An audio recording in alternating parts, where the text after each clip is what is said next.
Welcome everybody, very exciting guest on the channel. We've got Undefeated Heavyweight Izu Ugonoh. How's things, Izu? All is well, thank you very much. Well, thanks so much for coming on. So very interesting story. I had Kevin on my channel a few months ago, and we were talking about you. You've been getting a little bit of press now. You're 17-0 now, aren't you? That's right. That's absolutely true. Yeah. So a lot has happened. You've signed with Haymon, is that correct? That's correct. December last year, I signed with Haymon, and it's going to be my first fight with him. Yeah. So you're on a big card. You're fighting Dominic Breazeale, who Anthony Joshua just beat. Would you agree this is a big step up in class of opponent? Yes, I would agree. I think it is a big step up, and it's something I've been looking for a long time, and I think it's a great opportunity for me, and once I heard about it, I jumped at it straight away. Well, fantastic. So, talking about your story really interests me. You were originally a kickboxer. That's right. Yeah. So what made you transition into boxing? What made you do that? You know, it kind of came naturally for me. I've always been in the gym, always trying to look for ways to make myself better. I was training hard. I was amateur and world champion in kickboxing, and then I was looking for more challenges, and I just got myself into the gym with some really good class cruiserweights in Poland. I did pretty well against them, and they had a bunch of promoters in Poland who tried to sign me. And you know, that's when I stood in front of the chance of actually starting to box, you know, and I decided, why not, you know, and that's how it all started. So I think my transition from kickboxing to boxing went pretty smooth, and here I am. Well, fantastic. It's been quite a story. So you got quite an interesting heritage. You're from sort of African heritage, and you were born in Poland. You must be one of the only people in Poland to have African family. Yeah, I'm one of the 5 black Africans in Poland. I'm just kidding. Yeah, you're absolutely right, and I think it's a very unique situation. And yeah, I have a family. I've got 4 sisters, and you don't really have a lot of Africans in Poland. But back in the days, you had some of them coming to Poland for educational purposes, and that's how it was with my parents. So, you know, I lived in Poland pretty much all my life, and just the last 3 years I became Vegas. So I went through the whole educational system in Poland, and you know, my family is still in Poland, and I do represent Poland. So, you know, my origins are Nigerian, but if you ask me where home is, it's still Poland. Gdańsk. You're a very proud Polish guy. Talking about, when I spoke to Kevin, he said first time you sparred Joseph Parker, that's when he really wanted to work with you. Was that at that period when you first met Kevin and Joseph? Were you still unsure on whether to really go for a professional boxing career? No, that was already way past, because at that stage I was already in Vegas. Yeah, and, you were already there. I've already made the decision of leaving my country, leaving my family and my close friends, and you know, and I'd given it a chance in Vegas. So I think I was pretty confident and dedicated in what I want to do. And in terms of, I'm looking at your rankings. You're ranked number 12 in the WBO and number 13 in the IBF. I'm pretty sure if you beat Dominic Breazeale, that will push you up the rankings, especially. I think the rankings have changed, and at the moment I'm number 9 with the IBF and number 10 with the WBO. So that's my position at this moment. It just happened yesterday. Oh, okay. All right. Okay. Well, that's even better than what I thought. Well, looking at it at a very basic standpoint, you're only a few fights away from a world title shot, then. Well, yeah, that's how I see it. You know, I'm very focused on this coming fight. I know it's my great opportunity. I believe that winning this fight is going to open all the doors for me, and it's not just something that, you know, I've worked on the last couple of weeks or months. I think, you know, I've worked for it all my life, to put myself in this position, and I feel very privileged to be in this position, and I'm sure I'm going to make the best out of it. Yeah, and sort of in a perfect world, how quickly would you like to be fighting for a world title?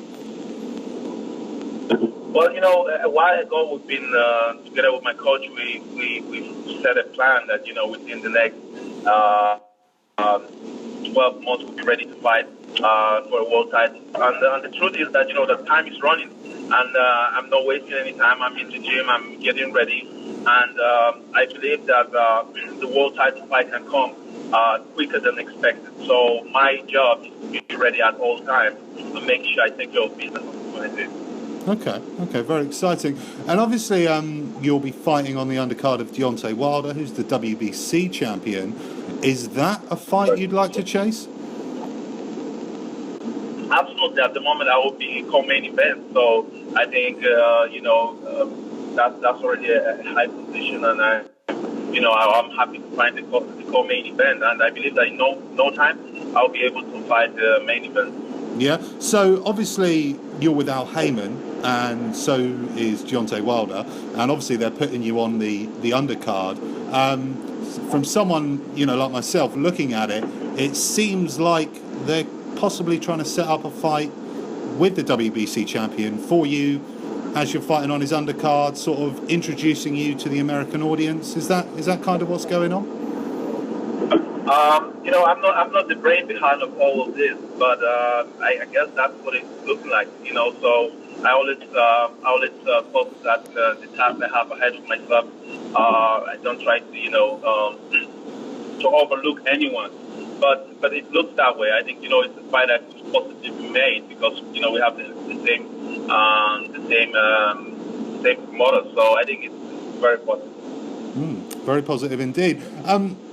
Obviously, those who haven't seen you fight, there's a lot of people talking about you, but there's not loads of footage out there. Your last couple of fights have been televised, and all the stuff you've done in New Zealand's been shown over there. What sort of fighter would you describe yourself as, Izu? I think I'm a fast and explosive fighter. Yeah. I think of myself more as a sniper than someone who just goes out there and just hits and hits. So that's what you'll see. I like to go to the body. I like to work the body, and I know that's something that works for me. So definitely, I'm a fast and explosive heavyweight. Yeah. And have you always been a boxing fan growing up? Were you a follower of the sport as a child? Yes. But as I've been going in my boxing career, I've become a student of boxing, and I've started following the boxers, not just nowadays, but the boxers in the past, the great, fighters like Muhammad Ali, Larry Holmes, Mike Tyson. I love to analyze fights, study fights, and try to speak something for myself. And what out of those sort of previous fighters or current fighters, who do you take the most inspiration of? Someone you would maybe like to emulate in some way? You know what? To be very honest with you, there's no one fighter like that. Definitely Larry Holmes, someone who's got an amazing jab. I love that. The explosiveness of Mike Tyson. I always enjoy that, and I think it's a great way, a great style that people enjoy watching. So I always try to pick on something. The great Sugar Ray Robinson, also an amazing fighter. I think definitely one of the greatest. I just try to pick something from each one of them and make my own style. And obviously, Dominic Breazeale fought our very own Anthony Joshua. What do you make of Dominic Breazeale as an opponent? What are you expecting from him? Well, there are always a couple of scenarios for the fight. I believe, I heard he say that he's going to come after me, and I'm wondering if that's what he's going to do. If he does, I think it's going to make my job even easier. Otherwise, I will definitely be out there. The thing for me is, I know he's a tough guy. I know he's strong, but I'll be much faster than him, and I believe he will have problems with dealing with my speed and power. Okay, brilliant. Well, I'm really looking forward to this fight, actually. I think a lot of people are looking forward to this card. Everyone likes watching a heavyweight, so it should be very exciting. In terms of sort of the year ahead, the next 18 months, how many times do you want to be in the ring this year? Well, the goal would be to be in the ring 3-4 times this year. I want to stay busy. I want to be active. But who knows? Let's see. Let's see how things fall in place after this fight. And finally, what we'll end on, I've sort of seen you training. I've seen footage of you. I've seen your physique. You completely shredded. You look like someone who's in the gym all the time. You sort of constantly keeping yourself fit. Well, no, if I'm not in the gym, I'm at home eating or taking a nap.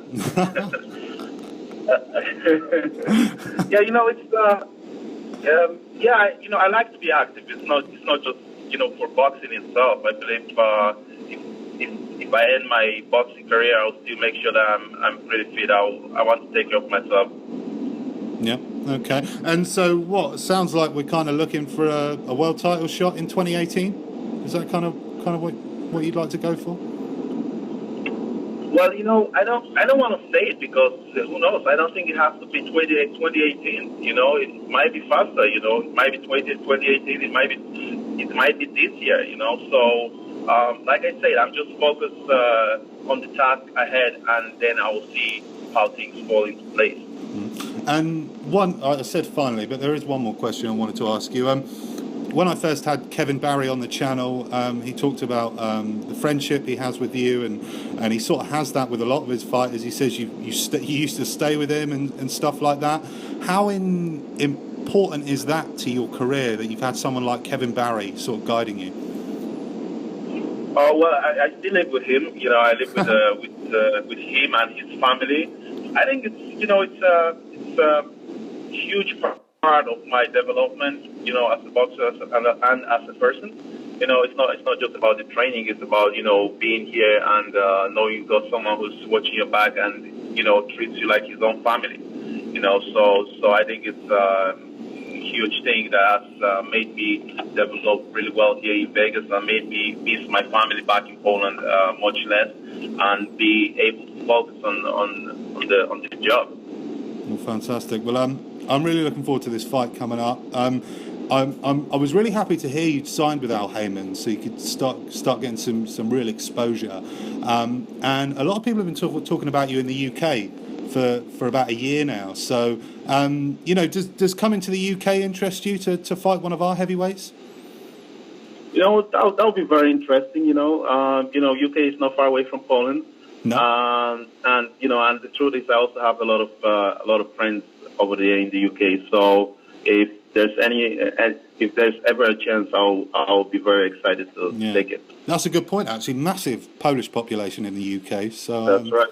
You could sell a few tickets there. Well, I'd just like to thank you so much for coming on, Izu. It's been a real treat to interview you and get you on the channel. And all the best in the lead up to your fight, and all the best for your fight with Dominic Breazeale. Hopefully we can get you on after and talk about it. Perfect. That would be great. Okay. Thank you very much. Mate, that was brilliant.